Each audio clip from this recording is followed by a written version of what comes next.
Ni kipindi cha Kona ya Maarifa. Mtume na Nabii Joshua Chris hapa, ninakukaribisha mtu wa Mungu katika kile kipindi chetu cha Kona ya Maarifa, na ninamwamini Mungu kabisa yale aliyotukusudia katika kipindi chetu cha Kona ya Maarifa siku ya leo yataenda kutokea na kuwa amina tena kweli kwenye maisha yako. Mtu wa Mungu, neno la Mungu linasema watu wa Mungu wanaangamia kwa kukosa maarifa. Yaani watu wa Mungu hawaangamizwi kwa sababu ufalme wa giza una nguvu sana. Watu wa Mungu hawaangamizwi kwa sababu shetani ana nguvu sana. No. Neno la Mungu linasema watu wa Mungu wanaangamizwa kwa sababu wameyakosa maarifa. Na ni kwa sababu hiyo Mungu akatupa neema kubwa ya kuwa na kipindi hiki, kipindi cha Kona ya Maarifa, ambacho lengo lake kuu ni kukupa maarifa ambayo ukiyapata na ukayafanyia kazi yana uwezo wa kukutoa hatua moja na kukupeleka hatua nyingine.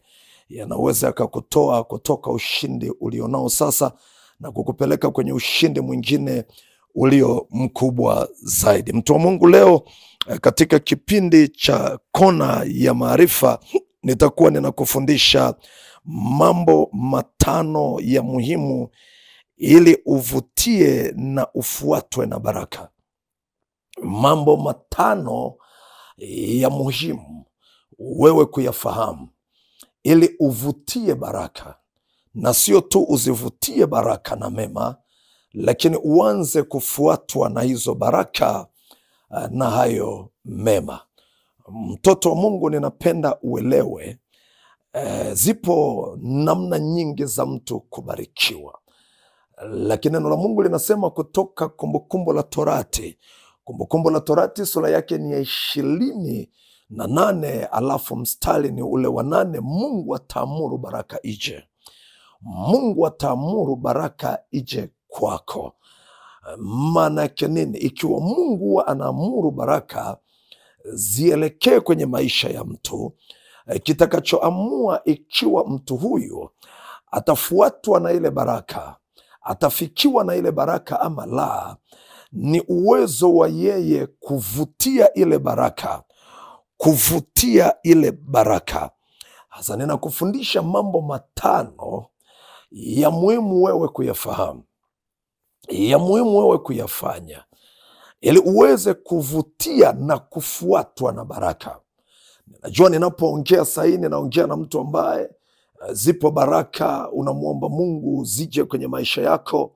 Yapo mema unamuomba Mungu yaje kwenye maisha yako, lakini nataka uelewe, mtoto wa Mungu, ni lazima uelewe yale unaotakiwa kuyafanya, vile unavyotakiwa kuwa, yale unaotakiwa kuyatenda ili uweze kuvutia na kufuatwa na baraka. Nitakuonyesha mambo matano ya muhimu ili uweze kuvutia na kufuatwa na baraka. Jambo la kwanza, vunja miunganiko inayozuia wewe kuvutia baraka au wewe kufuatwa na baraka. Vunja miunganiko. Elewa, mtoto wa Mungu, moja ya jambo huwa linaamua ikiwa utazivutia baraka fulani na utafuatwa na baraka hizo. Moja ya kitu kinaamua ni miunganiko ulionayo. Ninaposema miunganiko ulionayo, ninamaanisha watu ulionao. Wewe upo katikati na wakina nani? Upo pamoja na wakina nani? Umeunganika na watu wa namna gani? Je, unajua watu uliounganika nao wanaweza wakaruhusu baraka fulani kuyajilia maisha yako, au wakazuia baraka fulani kuyafuata maisha yako? Nikupe mfano mdogo. Katika utumishi ninaoendelea kuufanya kwa neema ya Mungu, kwa miaka yote niliyofanya utumishi, huko wakati nilifuatwa na dada mmoja ambaye umri wake ulikuwa unaendelea kuwa mkubwa na hajaona kuolewa, hajaiona baraka ya kujenga familia. Alikuja kwangu akaniambia, mtumishi wa Mungu, ninamuomba Mungu, ninaendelea kumwamini Mungu, lakini naona siku zinaendelea kwenda, miaka inaendelea kwenda, na baraka hii haijilii maisha yangu, haiyafuati maisha yangu. Napenda uelewe, nilipoanza kuomba na binti yule, katika kuomba, Mungu aliniambia nimwambie avunje miunganiko, aachane na watu fulani, marafiki fulani, kundi lake fulani alilonalo. Na nilipokwenda kusema na huyu binti, alikuwa mkweli sana kwangu kwa kunionyesha kundi ambalo muda mwingi ndio anashinda nalo, marafiki ambao muda mwingi anashinda nao. Nisikilize, Mungu alinisemesha kwamba baraka ipo karibu na yeye, lakini hana uwezo wa kuivutia, hana uwezo wa kufanya hii baraka imfuate kwa sababu ya watu walionao.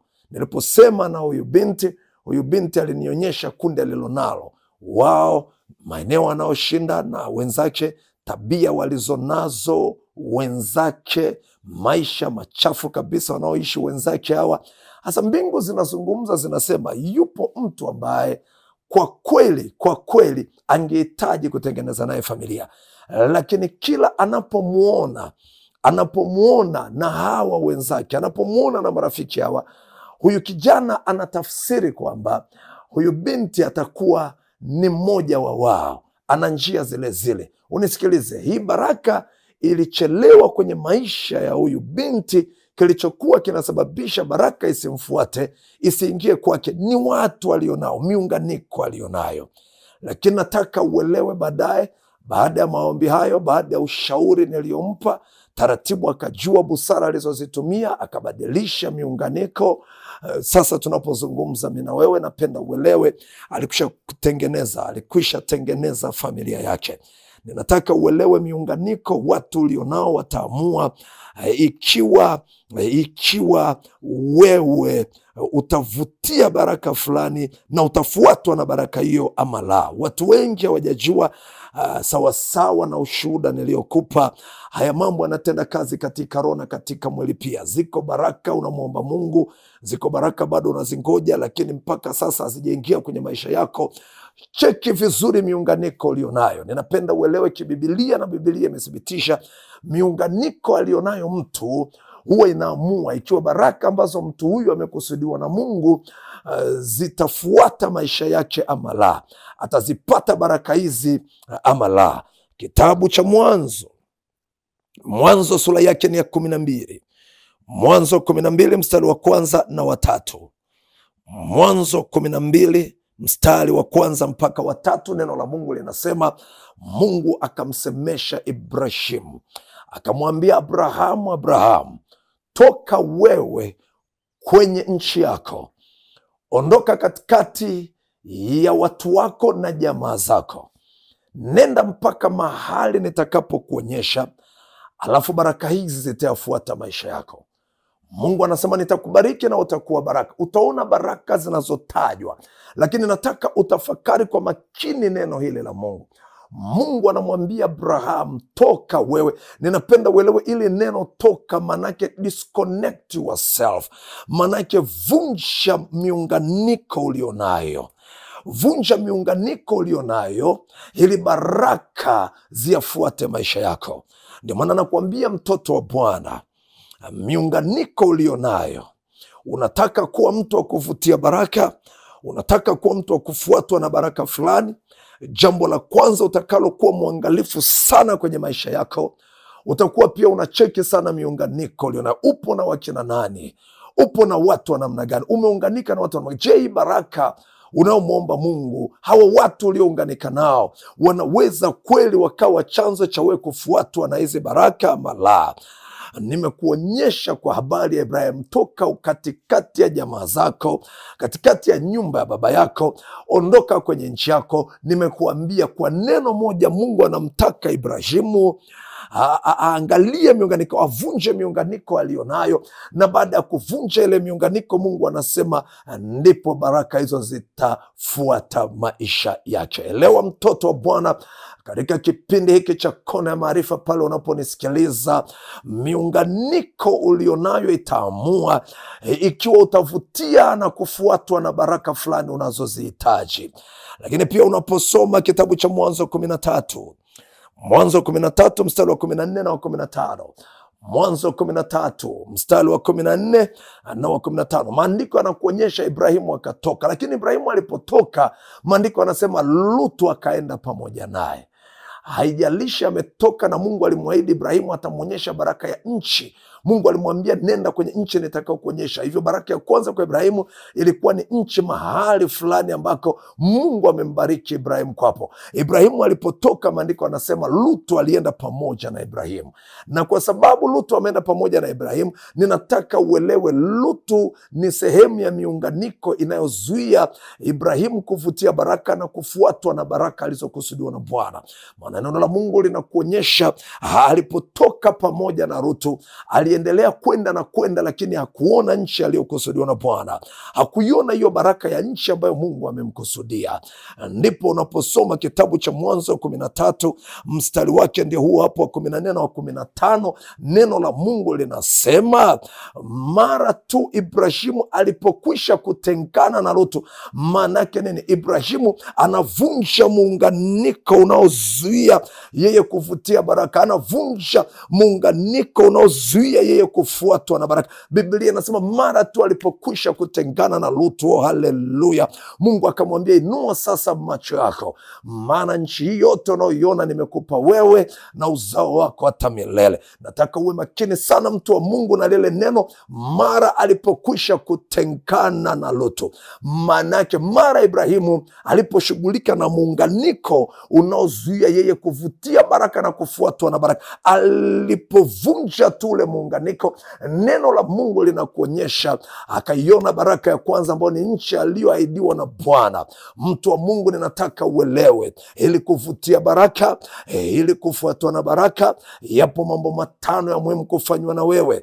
Na jambo la kwanza ni hilo hapo, shughulika, cheki vizuri miunganiko ulionayo, ukijua kwamba ipo miunganiko ambayo mtu akiwa nayo, miunganiko ambayo mtu akiwa nayo hawezi akavutia baraka. Utaendelea kuomba lakini hautaweza kuona ukizivutia hizo baraka. Utaendelea kuomba lakini hautaona ukifuatwa na hizo baraka. Moja ya sababu wakati wote unapokuwa unapambania kuingia baraka fulani, cheki sana mtu au watu uliounganika nao. Na kuna nyakati ninapenda uelewe mtoto wa Mungu, itakugharimu kuvunja miunganiko fulani ili uwe kwenye position sasa ya kuvutia na kufuatwa na baraka fulani, kama ilivyokuwa kwenye maisha ya Ibrahim. Jambo la pili, ninafundisha nini? Ninafundisha mambo matano ya kufanya ili uweze kuvutia baraka na kufuatwa na baraka. Jambo la kwanza, cheki vizuri miunganiko ulionayo. Lakini jambo la pili, jifunze kukataa mabaya. Jifunze kukataa mabaya. Jambo la pili, mtu wa Mungu, ili uweze kuvutia baraka na uweze kufuatwa na baraka, unalotakiwa kulifanya ni ujifunze kukataa mabaya. Neno la Mungu limeweka wazi kabisa. Yani uelewa, haiwezekani umwombe Mungu baraka fulani, haiwezekani umwamini Mungu baraka fulani. Napenda uelewe moja kitu pia kitaamua ikiwa utazivutia hizo baraka na utafuatwa na hizo baraka. Moja ya kitu kitakachoamua ni ikiwa una uwezo, una nguvu za kutosha ndani yako kukataa mabaya na kukumbatia mema. Napenda mtoto wa Mungu uelewe kibibilia, wanawake na wanaume ambao kwa namna za kiroho wametengeneza mazingira ya kuvutia baraka na kufuatwa na baraka. Moja ya sifa yao pia ni wanawake, ni wanaume ambao wana uwezo ndani yao, uwezo wa kukataa mabaya na kushikilia mema. Angalia na mimi kitabu cha Isaya sura yake ni ya 7 mstari wa 15. Isaya 7:15 Neno la Mungu linasoma hivi pale Isaya 7:15, siagi na asali atakula wakati atakapojua kuyakataa mabaya na kuyachagua mema. Siagi na asali atakula wakati atakapojua kuyakataa mabaya na kuchagua mema. Mtoto wa Mungu, ninapenda uelewe, siagi na asali vinavyotajwa pale ni lugha ya kinabii inayotambulisha mema, inayotambulisha baraka. Siagi na asali ataanza kula wakati atakapojua kukataa mabaya na kukumbatia mema. Ninapenda uelewe, siagi na asali ni kiwakilishi cha baraka. Hivyo kwa lugha nyingine, Biblia inajaribu kukuambia kuna kiwango cha baraka fulani.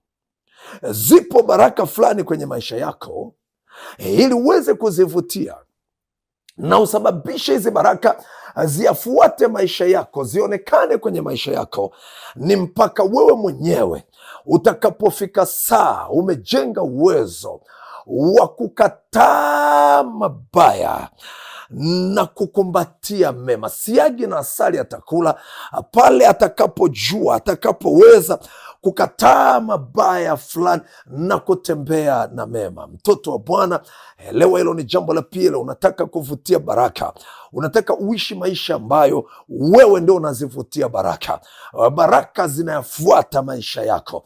Elewa jambo la pili, ni lazima ufike level uwe na uwezo wa kukataa mabaya na kutembea na mema. Kukataa mabaya, utakapojua kuyakataa mabaya na kuchagua kutenda mema, kuchagua kufanya mambo mema, kutembea na mema. Ukishafika level hiyo, uelewe kwa namna za kiroho unakuwa ni mtu ambaye umebeba nguvu inayovutia baraka, umebeba nguvu inayosababisha ufuatwe na baraka. Hilo ndilo jambo la pili katika fundisho letu linalosema mambo matano unaotakiwa kuyafanya ili uweze kuvutia na kufuatwa na baraka, ili uweze kuvutia na kufuatwa na baraka. Jambo la tatu, ili uweze kuvutia mema au baraka na kufuatwa na hizo baraka. Jambo la tatu, itamke au ikiri baraka unayotaka ikufuate. Itamke, ikiri, iongee hiyo baraka, unaotaka yafuate maisha yako. Izungumze hiyo baraka unaotaka ionekane kwenye maisha yako. Unakuwaje mtu anayevutia baraka fulani? Unakuwaje mtu ambaye atafuatwa na baraka fulani kwenye maisha yake? Huyu ni mtu ambaye ana uwezo, ile baraka anayotaka yafuate maisha yake, ile baraka anayotaka ionekane kwenye maisha yake, huyu ni mtu ana uwezo wa kuiongea, ana uwezo wa kuitamka ile baraka. Yani wakati mwingi iongee hiyo baraka, ikili hiyo baraka, itamke hiyo baraka. Kitabu cha Wafalme wa Kwanza sura ya 18. Wafalme wa Kwanza sura yake ni ya 18. Angalia kitabu cha Wafalme wa Kwanza 18, alafu mstari wake ni 41 mpaka 46. Wafalme wa Kwanza 18, 41 tunakwenda mpaka 46. Neno la Mungu linasoma hivi, kitabu cha Wafalme wa Kwanza sura yake ni hiyo hapo ya 18. Wafalme wa Kwanza 18, alafu utasoma mstari wa 41. Wafalme wa Kwanza 18, 41 mpaka 46. Neno la Mungu linasoma hivi pale: naye Eliya akamwambia Ahabu, haya, inuka ule unywe, kwani pana sauti ya mvua tele. Inuka, kula kunywa, pana sauti ya mvua tele. Utaendelea kusoma maandiko yaliyobaki kwa wakati wako, lakini nataka uelewe hapa, mvua ilikuwa imenyamaza zaidi ya miaka 3. Nchi na ukame wanyama wanakufa, watu wanakufa, watu wanateseka. Alisababishaje kufuatwa na baraka ya mvua, kuivutia baraka ya mvua? Unaona alichokifanya Eliya, aliongea ile baraka, alitamka ile baraka, aliikiri ile baraka. Alikwenda kwa mfalme Ahabu wakati jua ni kali, hata dalili hakuna. Alikwenda kwa mfalme na akaiongea baraka ya mvua, akaikiri baraka ya mvua, akaitamka baraka ya mvua. Haya ndiyo maneno ya Eliya kwa mfalme Ahabu: inuka mfalme, hebu kaa kitako, kula, kunywa, furahi, kwa kuwa pana sauti ya mvua kubwa. Aliposema namna hiyo, ukiendelea kusoma maandiko, ni hakika mvua ilikuja. Kwa nini mvua inakuja? Ni kwa sababu ameiongea, ameikiri, ameizungumza ile baraka. Ni lazima ile baraka itafuata maisha yake. Mtu wa Mungu, ninapenda uelewe, neno la Mungu linasema Mungu anaumba matunda ya mdomo, na ndio maana lazima uongee. Unataka kuwa mtu wa kufuatwa na baraka fulani, mtu ambaye anavutia baraka fulani, wewe ni mtu ambaye kuna baraka una uhakika unazivutia na zitafuata tu maisha yako. Ni lazima uwe mwanamke, uwe mwanaume ambaye una uwezo wa kuongea hiyo baraka, una uwezo wa kuizungumza hiyo baraka. Ni wanawake na wanaume wenye uwezo huo, ni wanawake na wanaume waliofika hapo, ndio wana uwezo wa kuvutia baraka, wana uwezo wa kusababisha baraka ziwafuate. Nimekuambia neno la Mungu linasema Mungu anaumba matunda ya midomo. Manake sawa sawa na unavyokiri, sawa sawa na unavyoongea, Mungu atasababisha hicho kitokee. Lakini Mithali 18:21, mauti na uzima huwa katika uwezo wa ulimi. Manake kile unachokiongea ndicho unachokivutia. Kile unachokiongea ndicho kitakachofuata maisha yako. Na ndio maana kuambia jambo la tatu, ili uweze kuwa mtu ambaye anazivutia baraka na uhakika hizi baraka zitamfuata, ni lazima uwe mwanaume, uwe mwanamke ambaye unaziongea, unazikiri hizo baraka. Mtu wa Mungu, nilikuwa ninasema na wewe katika kipindi cha Kona ya Maarifa, sehemu ya kwanza ya fundisho lenye kichwa jinsi ya kuwa mtu anayevutia baraka na kufuatwa na baraka. Na nimekuonyesha mambo matatu ambayo katika sehemu ya kwanza unatakiwa kuyafanya. Nimekuambia yapo mambo matano, lakini katika sehemu ya kwanza nimekuonyesha mambo matatu unayotakiwa kuyafanya. Moja, nimekuambia shughulika na miunganiko. Lakini jambo la pili, nimekuambia uwe na uwezo wa kukataa mabaya na kutenda mema. Na jambo la tatu, nimekuambia uwe mtu wa kukiri au kuiongea baraka unayotaka ikufuate. Ili uivutie, ni lazima uwe na uwezo wa kuitamka, kuikiri au kuiongea. Kwa dakika chache niombe na wewe, alafu tutakutana kwenye sehemu ya pili ya fundisho hili. Baba, katika jina la Yesu Kristo wa Nazareti aliye hai, asante kwa ajili ya mtu wako huyu amefuatilia kwa kusikiliza na kutazama kipindi hiki cha Kona ya Maarifa. Na leo Mungu umemchukua mtu huyu, umemtengeneza taratibu na kumfanya kuwa mtu anayevutia na kufuatwa na baraka anazozihitaji. Mungu mwema, Mungu mwaminifu, sasa ninaomba kwa ajili ya maisha ya mtoto wako huyu. Mpe uwezo wa kushughulika, kuitambua miunganiko inayozuia yeye kuvutia baraka, na umpe nguvu na uwezo wa kufanya maamuzi sahihi juu ya miunganiko hiyo, ili sasa avutie na afuatwe na baraka hizo. Lakini ya Mungu, mwingizie nguvu, mpe pia neema na uwezo wa kuyakataa mabaya. Kila mabaya ambayo wewe utamfunulia kwamba yanazuia mema kwenye maisha yake, kila mabaya wewe utakayomfunulia kwamba yanazuia baraka kwenye maisha yake, ya Mungu mjalie neema, mjalie nguvu sasa ya kuyakataa mabaya hayo na akayatende mema, ili atengeneze mazingira ya kuzivutia baraka anazokuomba na baraka hizo zikamfuate. Saidi sana Mungu, mtie nguvu ya kuongea, mtie uweza wa kuongea, endelee kuziongea na kuzikiri baraka anazoziamini zitafuata na kuonekana kwenye maisha yake, katika jina la Yesu Kristo wa Nazareti ali hai. Amen tena amen. Ubarikiwe mtoto na mtu wa Mungu. Mungu akutunze, akupe mema. Ni sehemu ya kwanza ya fundisho jinsi ya kuwa mtu anayevutia na kufuatwa na baraka. Mpaka tunapokutana katika kipindi kingine cha Kona ya Maarifa, ninakuacha kwenye mikono ya Mungu, mikono yenye uweza, mikono yenye neema, na mikono inawatendea watu mambo makubwa na ya baraka. Mpaka tunapokutana wakati mwingine, Mungu akutunze, akulinde na akuweke salama. Bye bye.